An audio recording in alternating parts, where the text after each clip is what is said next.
Mabuhay! Kukuha tayo ng gulay sa bakuran. Atras laon, atras. Dili tayo pwedeng dumiretso kapag ganyan katirik ang araw. Sayang ang gluta laon. Sa sobrang init dito sa Bulacan, abe pwede ka nang magprito ng itlog. Kaya nga mangunguha ko ng kamatis ngayon para makapagluto tayo ng ginisang itlog. Nakikita nyo ba'y lalagyanan ko? Walang laman diba? Eh mamaya, hintayin nyo, puno na yan. Bakuran to ng aming kapitbahay. Pero gaya nga ng sabi nila, ituring mong pamilya ang iyong neighbor. Kaya ngayon, kukuha tayo ng kamatis sa bakuran nila. Huwag nang magpapaalam, pamilya yan eh. Kaso, may bagong panukala yata ang aming kapitbahay. Nilapitan ko para mabasa ko ng malinaw. Pagkatapos kong basahin mga laon, nanlabo yung mata ko. Hindi naman siguro letga ang aming kapitbahay. Bakit naman umabot ng 3 exclamation point ang mensahe ninyo? Laon kung iba nga yan, ito ang ilalagay. Feeling ko ayaw nila akong pakuhanin ng kamatis sa kanilang bakuran. At dahil nakakaramdam naman ang inyong kalaon, hige, hindi tayo kukuha muna ng kamatis. Nagdidilig lang daw ang pwedeng umani doon. Ade magdidilig tayo. Aba talaga, pinili. Teka, nasan ba yung pala? Ganadong-ganado ka sa pagbomba. Yung kalahati sa simento bumabagsak. Gusto ko lang naman magluto ng ginisang itlog para sa pamilya. Konting kamatis lang naman sana yung pipitasin ko. Ang 1 linggo lang ho. Aba teka, nasan ba yung pala? Kalahating tubig lang yung nilagay ko sa bawat timba. Yung timba kasi namin mamahal. Kalahating kilo ang timbang bawat isa. Wala pang laman yun ha. Nung nilagyan ko ng tubig, abe naging tig 5 kilo ang timba. Ganito pala pakiramdam ng mga nagtataho. Tapos hindi pa pataganda kaya napapagamit ako ng sikretong teknik. Pagkatapos ko talaga magdilig. Makikita ninyo, sisimutin ko lahat ng gulay dito. Wala akong iiwan, miski bubot. Wala na sigurong masasabi yung kapitbahay namin. Kita nyo naman kahit nakatirik yung araw, sinugod ko. Nakipagsagupaan ako. Yung braso nga ng inyong kalaon, muntik nang humiwalay. Hindi ko malaman kung gawa ba sa plastic tong timba namin o sa bato. Naiintindihan ko na ngayon yung kapitbahay namin. Siya nga naman yung nagtatanim at nagdidila. Tapos ang inyong kalaon, ani lang ng ani. Eh talaga namang hahanapin mo yung pala. Pagoda na ang inyong kalaon. Gusto nang tumawag ng backup niyan kanina pa. May nalalaman ka pa kasing ginisang itlog laon. Dapat kasi pritong itlog na lang. Habang hulas na hulas ang inyong kalaon, may tinuro yung videographer. Akala ko nga nasa likod ko yung may-ari. Noon pala yung kilikili ko daw umiiyak.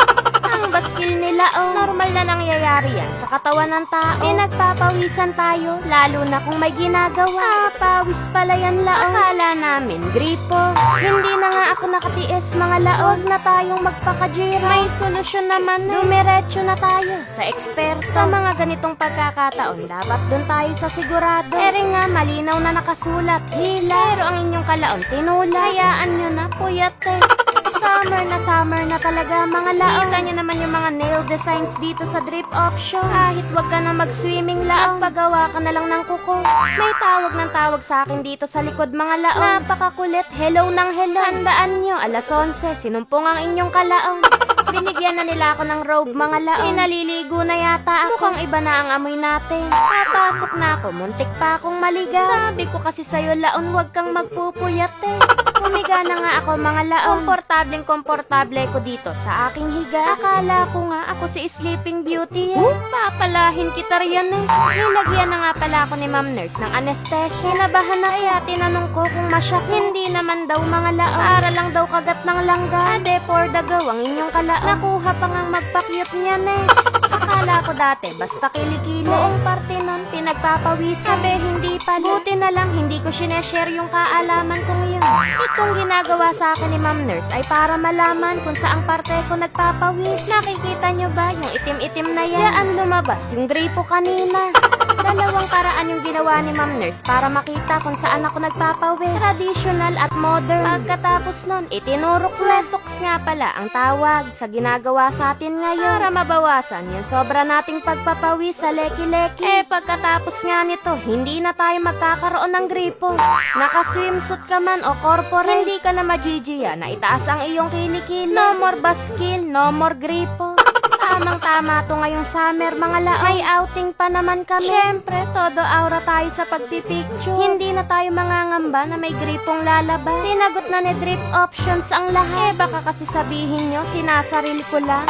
Ade, sabay-sabay tayong magtaas ng kamay. At dahil mahal ko kayo mga laon, pwede kayong makadiscount ng 1.5. Basta gamitin nyo lang ang code na sweatfree kalaon. 1.5 agad ang less niya. Sama-sama tayo sa pag-unlad. Pagkatapos ko nga mga laon, binigyan ako ni Ma'am Nurse ng mga care tips para hindi tayo magmamaru kung ano ang dapat gawin.